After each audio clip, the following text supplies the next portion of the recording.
Hi, girls and boys. This is my son, Jonathan. Jonathan is a volunteer firefighter at Larkspur, and he also works at Chick-fil-A. So since this experiment has to do with fire, I'm going to have him do it. So for this experiment, you need a hard-boiled egg, a jar, a piece of paper, and a lighter. That's Robert in the background.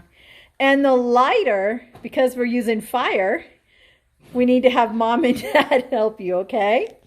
So you're gonna, Mom and Dad, you're gonna, first Jonathan, show us that the egg won't actually fit in the bottle. So it doesn't fit. Jonathan's pushing, it won't work. Okay. So Jonathan's gonna light that fire, light it on fire. And then he's gonna let it burn for a little bit.